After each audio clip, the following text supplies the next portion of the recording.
Good morning, guys. Good to see lots of people here. Right. So we'll just give people a few minutes to join. Whilst we're waiting for everyone to join. So Stella's just put some Q&A points in the chat. So if people want to have a quick look at those whilst we're waiting, and answer those, that would be really helpful. And we'll just give people a couple minutes before we get started.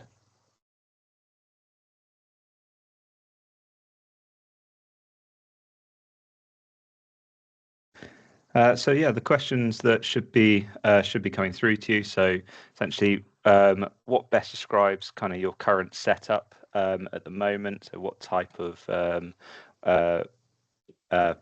company are you? What type of kind of configuration do you currently have? And sort of help us understand why you're here for this call.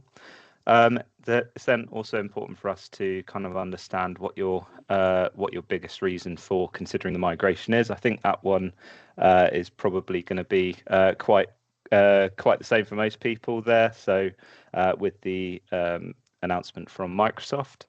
And then finally, just how familiar are you with Planner Premium and its offerings as well?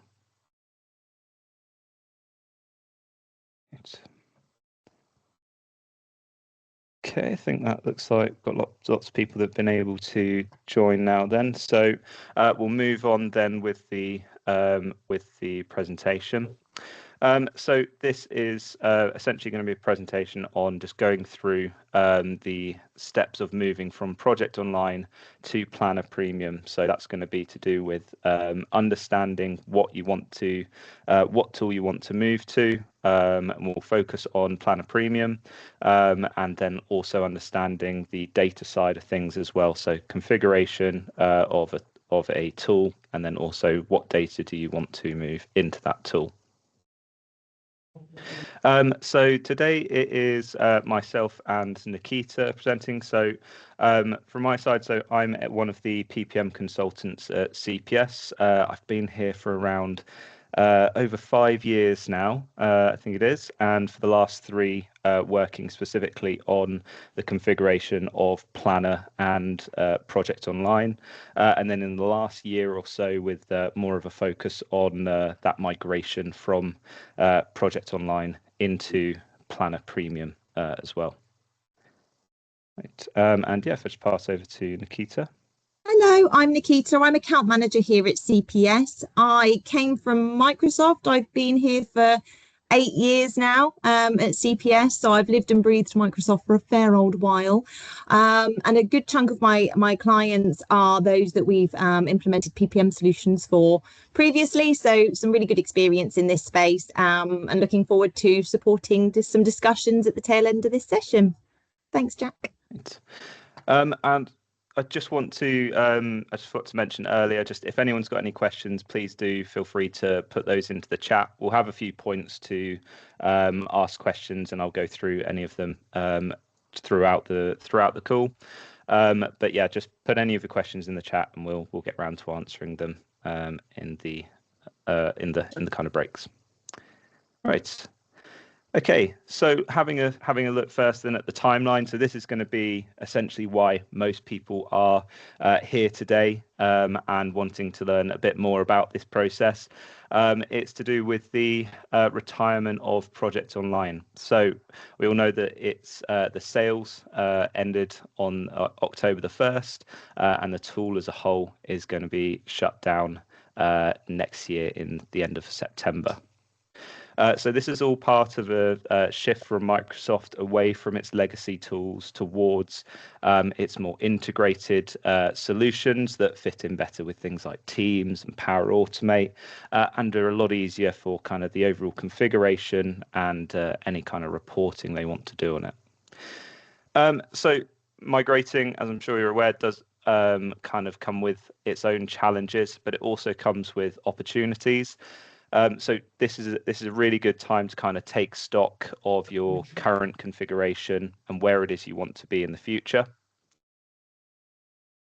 And yeah, so essentially now is the time to start planning. So just a small kind of timeline view there for you, to essentially show that we've just had the announcement that the sales have stopped. The workflows, the SharePoint workflows are going to be deprecated early next year, and then the tool as a whole and its data will then be at the end of the year as well. So having a look at this page, then we've just got some nice useful links here around kind of what you need to know and what you need to plan ahead of the changes. So we've got a CPS blog here, and then the one from Microsoft. So if people want to grab those, they can.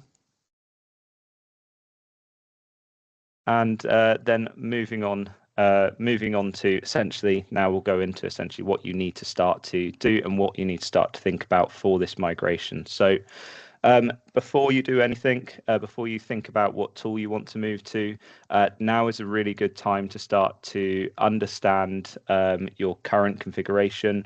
What we find is that a lot of people on Project Online over the years have kind of got to a point where development is quite difficult with the tool not working as well as it used to, with certain parts already seemingly being kind of deprecated.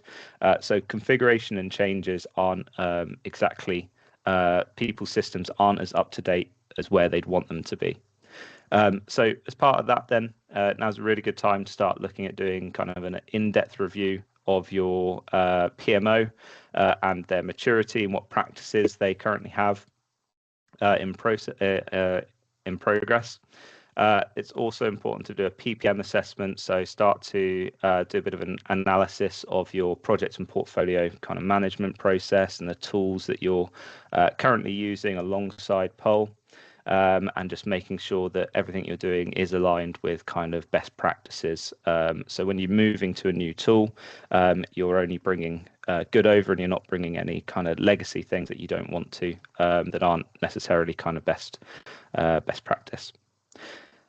Governance as well. So moving into a new tool, it's important to understand how you're going to reconfigure kind of the governance of that data. So are you doing it right at the moment? Is it something that you can now think about a bit more, possibly using the tool's better kind of features to be able to better govern that data? And then moving on, then we've got the kind of strategic portfolio alignment. So try and understand kind of what projects are you prioritizing and what projects you want to focus on after the migration. So moving into the new tool, there's a lot. It's a lot easier to do that portfolio alignment and prioritization. So this could be a time to kind of understand what you want to use to prioritize those projects, what's important to you and your business. And then finally, looking at the benefits kind of realization planning, another thing that's not, I think everyone wishes they could do better in the PPM space, but there's not always an easy way to kind of do that benefit realization. So trying to understand how you could do that in the new tool, where you've got a more flexible bit of configuration. This is where you can start to kind of think about these things that might have sort of been pushed backwards a little bit with a tool that's a lot harder to configure and change to your needs.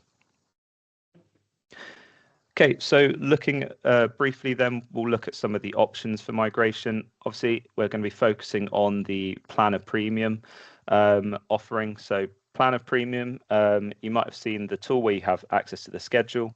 But it also has an additional Power App that sits on top of the tool, where you can start to integrate things like RAID logs, portfolios, and program structures as well.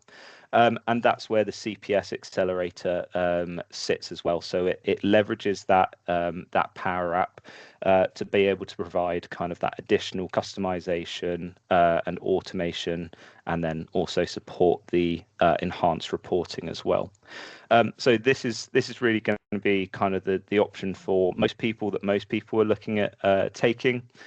So this is kind of the cloud first, fully integrated tool that lets you do a lot of development very quickly, and a lot of additional kind of functionality like integration with Teams. Your integration with Power BI is a lot simpler than Project Online, and then also just that overall kind of automation of the tool. So any Power App, any of the Power App tools, like Power Automate and Power BI, just integrate a lot better. And also now, coming in very recently, a lot of the AI tools as well, obviously able to integrate with it too. Your other option, one of the other options is to look at kind of taking another step instead towards Project Server. So this is really only an option where you need kind of that feature parity and to have kind of a exact like for like replacement of your current tool.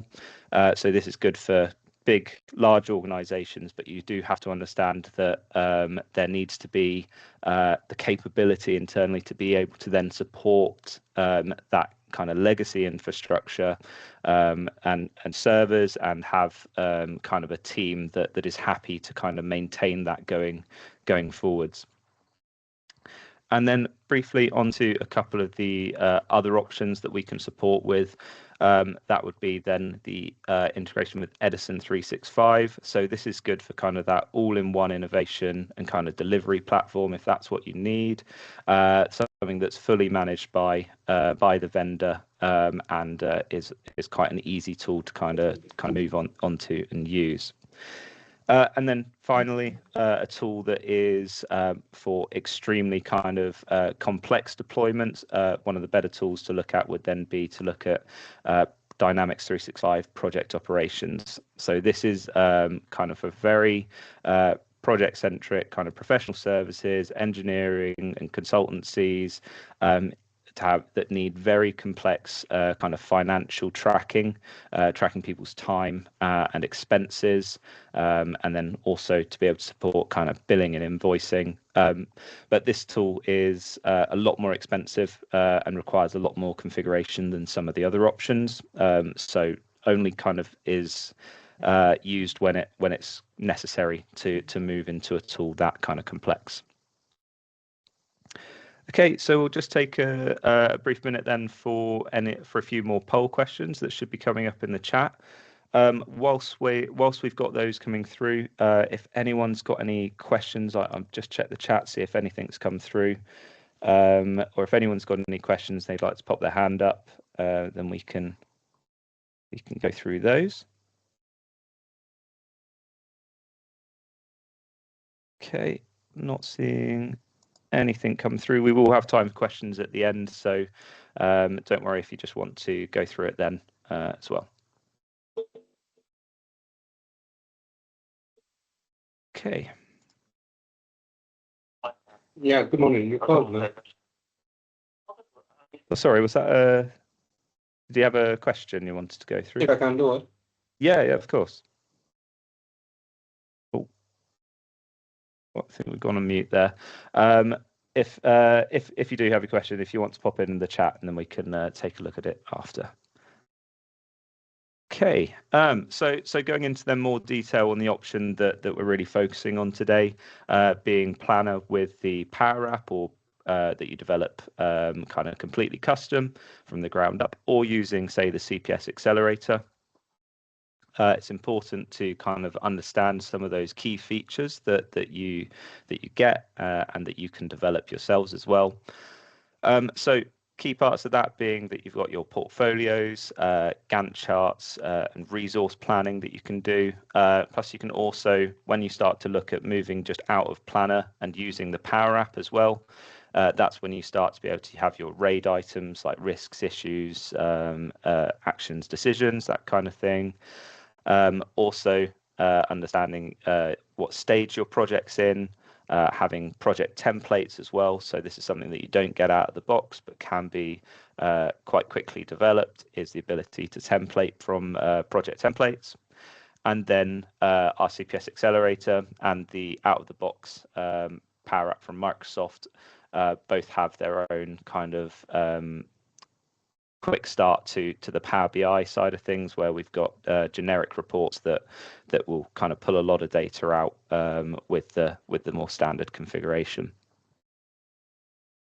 Okay, and so onto the kind of suitability of the tool then. So it's the best option if you're looking to kind of have that integration with the rest of the Microsoft stack. So you've got really nice integration with things like Teams, and also kind of the ability to kind of access and use the tool becomes a lot simpler. You don't have to have people with a downloaded tool, everything being kind of cloud-based. And now Microsoft's also starting to implement a lot of AI features, and I know that's a place where a lot of companies, they're looking for a tool that does integrate with AI and allow them to kind of improve people's productivity. So Microsoft is starting to implement their own AI for the tool at the top level, but because it's built inside a Power App, you can develop your own AI tools as well using the AI agents, which is really, really powerful. So the licensing, there wouldn't be a change to the licensing, so you'd just be using your 1, 3, or 5 from your project plan. Depending on which license you choose, you can develop either less or more kind of onto your system. What we typically see is most kind of medium-sized businesses will fall into that plan 3 structure. Okay, and yeah, as I sort of mentioned, then the integration into Teams and the Power Platform is kind of extremely strong with the tool as well. But some of the limitations then and things that you do need to kind of consider when you're looking at moving over to this tool is just the kind of initial actual kind of integration with the tool. You're going to have some features that people feel like they're missing that they would have had in Project Online. So the scheduling is slightly less complex.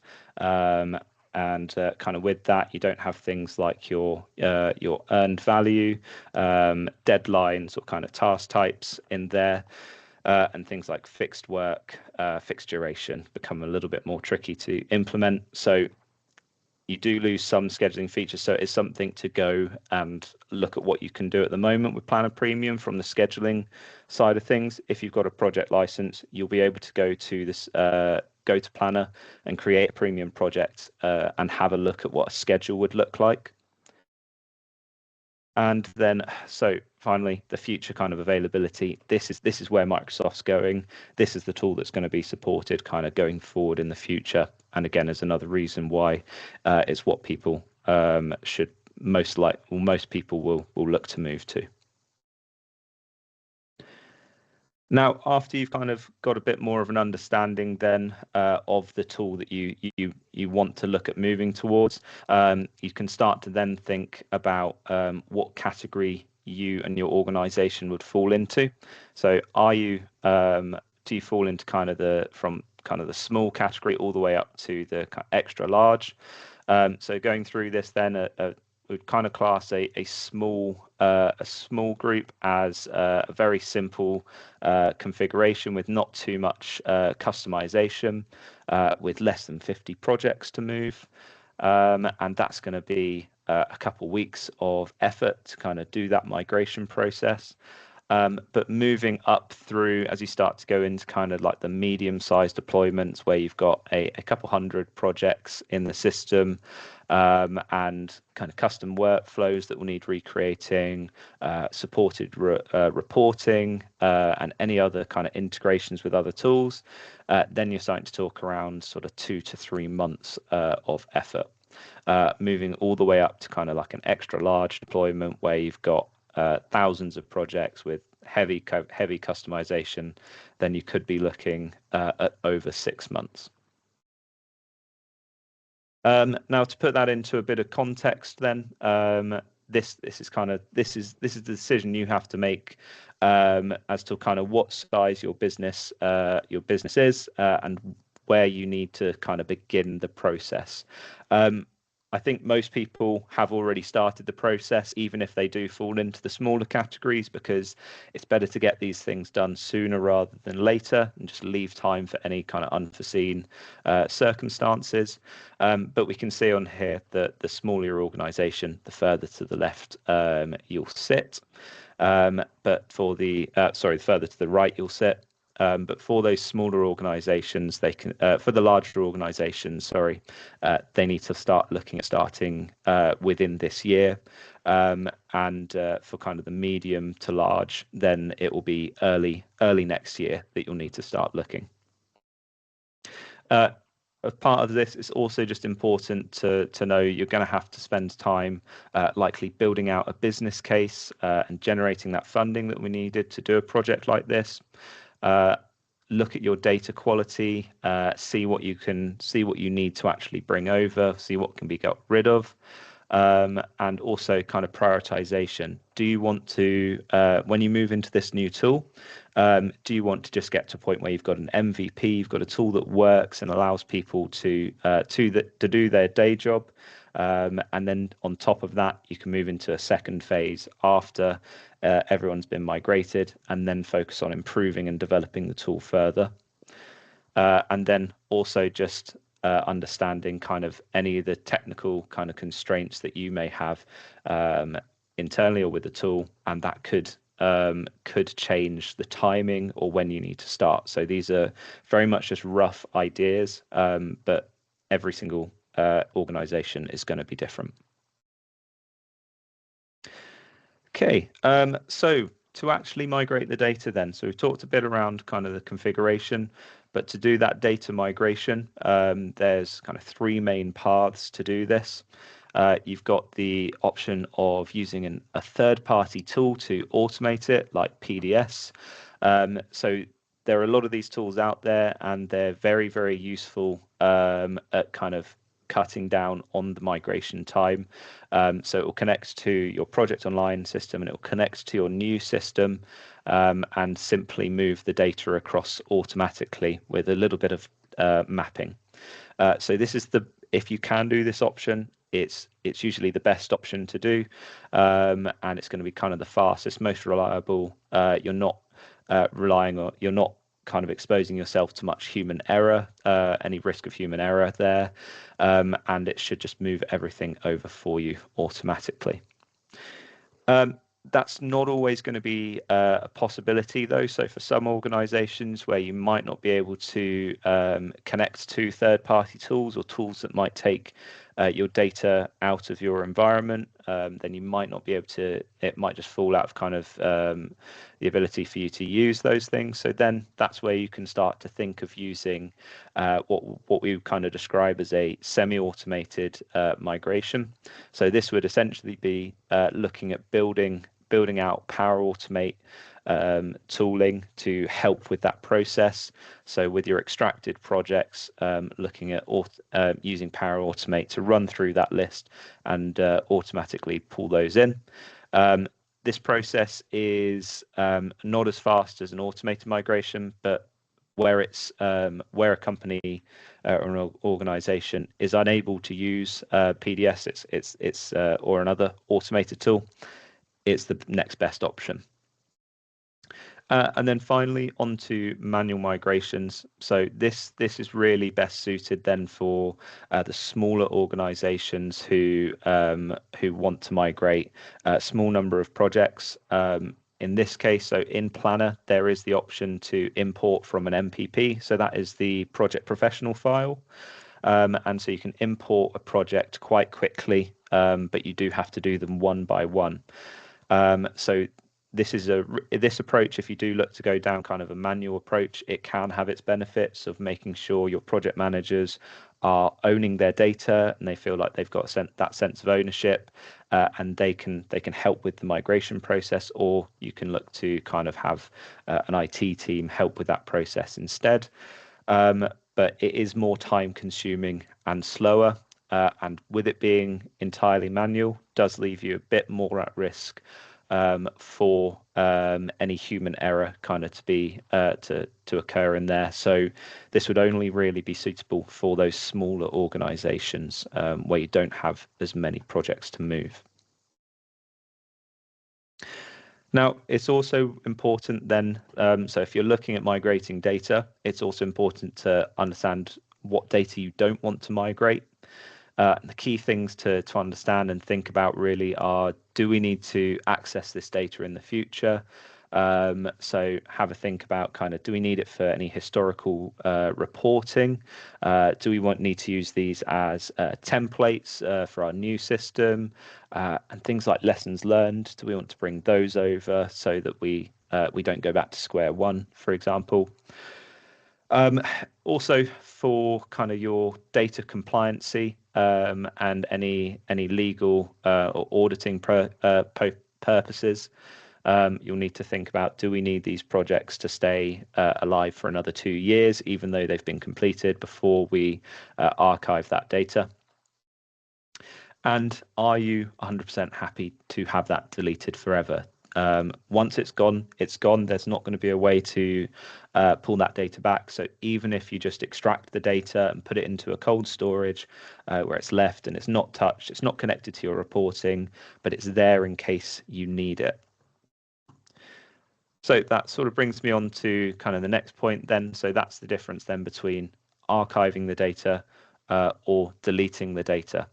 So if you're looking at archiving the data, this is putting it into that cold storage, into a SharePoint site, where if you need to go and access it, if there's important information that you only realize 2 months after the end of Project Online, then you've got that backup of data and you can go and take a look if you need to. So doing it this way will keep kind of your new environment fairly clean. You won't be storing the data inside your new planner system, but you can have the data kind of sat in SharePoint ready to use if you need to. And then for data that doesn't fall into that category, you do then have the option of deleting the data. So if you leave your data and don't move it, once Project Online goes end of life, it will effectively delete itself from your system. So it's important to know that there will be a point where Microsoft deletes the data.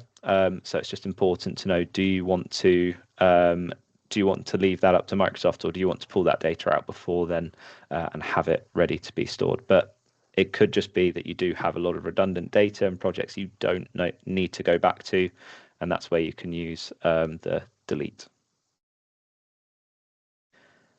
Okay, so it's also important during this process to look at doing a transition impact assessment. So to start with, you'll need to look at doing a bit of a discovery and assessment. So really understand your current use of Project Online. This is where you're identifying that target solution like we've looked at, and developing a migration plan as well. So what type of migration do you want to do? Do you want to do phase migration, so slowly moving people over as their projects wind down? Or do you want to try and move everyone in a week and get it all out of the way as quickly as possible to avoid as much disruption as possible?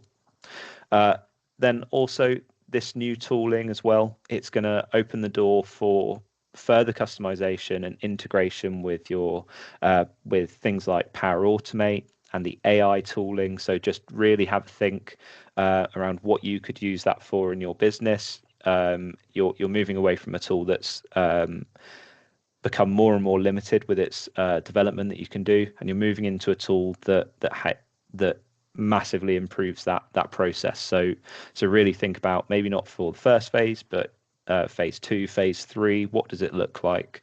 What can you start to implement and integrate?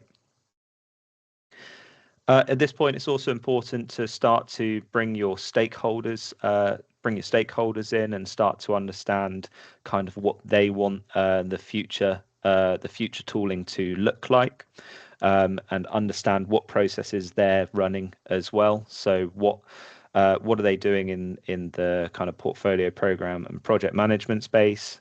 How are they managing their RAID items as well, and how are they doing that prioritization of items, and what's important kind of for them to report on and log and understand and control within a project.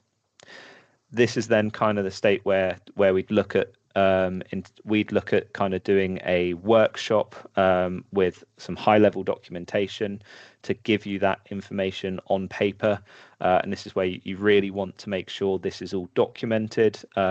These meetings and these workshops to kind of talk to your stakeholders and do this discovery. It can take a fair amount of time to unpick everything. So it's really important to get the true value out of that, is to make sure that everything is documented as to what you've currently got and where you want to be, and then how you're going to be doing that move from one system to another. Okay, so looking at it kind of with a step back then, so everything we've talked about today, this is kind of the typical process that people will generally run through when doing a migration. So it will start with that deploy phase, and so this is where you're doing that documentation and understanding where you are and where you want to get to and what that's going to look like. It's also where you start to build and actually develop the tool, start to see what it's going to look like and how it's going to function, and start to build out that core kind of technology. So building out the planner power app, adding in all of your RAID tables, and seeing what that data looks like as well in the reporting space. And once you've got most of that build completed, then you can move into the true build phase, which is where you start to then deploy to your test environment. You start to bring in your stakeholders and end users to be able to go and test the tooling, make sure that they're happy with it. It works how they want it to. It will give them time to kind of come up with any suggestions or ideas where they might want things improved or changed as well. And it's also where you can start to then build out user guides to help people with using this tool going forwards and when you move into the production environment. After you've got your tool to a place where you're happy and your end users and stakeholders are all happy, this is when you can start to look at actually migrating the data. So you can look at the migration tooling, what you're going to use. You can start to do a test migration into that test environment, making sure everything works as expected, run another small round of UAT with live project data, and then you can look at actually doing your live migration, where you move people over into the new system and you move their projects as well. And after this is where you can start to do in-person training with your end users, project managers, and your admins to help them admin the system in the future and do any kind of additional customization that they might want to do, and also where you can start to have kind of any drop-in sessions and kind of like a hypercare space where if anyone's got any issues with projects that have been migrated, not working as you'd expect them to, then you've got time to support them and help make sure everyone's in a good spot. And then you can go into that post-go live support where everything is hopefully now running in the new tool as expected. Now, finally from me, just a small piece on the importance kind of that training and change management process. People sometimes struggle with moving to a new tool when they don't get the right amount of training and exposure before they're moved into that live environment. So it's just important to understand it's a very, very key step to make sure that your end resources are happy, they're engaged and want to move to this new tool as well, and they understand the benefits that it's going to give them. And part of that is doing that comprehensive training, bringing them into that UAT phase, talking to your stakeholders early, and really communicating those benefits to them. And it's something that isn't always the easiest thing to do. And if you do feel like you need the extra support, then we do have change management specialists internally that can help with this part of the process, as well as kind of that build and configuration. There is also the change management side to consider as well. Okay, so for this next part, I'm just going to pass over to Nikita regarding what's next. Lovely, thanks, Jack. So throughout that, you'll have seen some great insights in terms of the journey that we can support you with on this. We've already done this for many customers, just to name a few: GWR, Network Rail, Marex, within the NHS. We've supported this journey for many customers already, so we've got some good experience, as you can see, and projects and portfolio management is our heritage. It's where we started, and we've won multiple awards from Microsoft, Partner of the Year for PPM. So we'd absolutely love for you to get in touch and see how we can support you on your next steps with this. We do have a fireside chat, as it's called, next week, which is a chance for you to come along. We're going to dive deeper into it with Lester, our head of practice here, and Sam, who's our CTO. So it'll be a really good chance to bring any sort of more specific questions that you have. By all means, we're going to have some questions today, some time to answer questions, so that's fine. But if you wanted to bring any to that session next week, that would be absolutely brilliant. Or by all means, reach out via the website, email, call, however you'd like to do that, and we can discuss. We can kind of discuss where you are, where you're heading, and see how we might be able to support you. The details of that session are on our website, but also when we share these slides, you've got the register link there. So by all means, click on that, and hopefully we'll see you there. Brilliant. Thanks, Nikita. No worries. We'll move on to questions. Yeah. So we're just moving on to any questions now. So if anyone's got anything that they didn't ask earlier or want to ask now, then please do feel free to shout out or drop the message in the chat if you'd like to, as well. So anything as well that you think of after the session, do please feel free to email through to the email that you saw earlier, or to email me directly, and I'll look to kind of get back to you as soon as possible. Whilst we've got any questions, we're also going to have another poll question here. So this one is just going to be on what would help you most kind of after this webinar. So what's going to be most useful to you? Okay.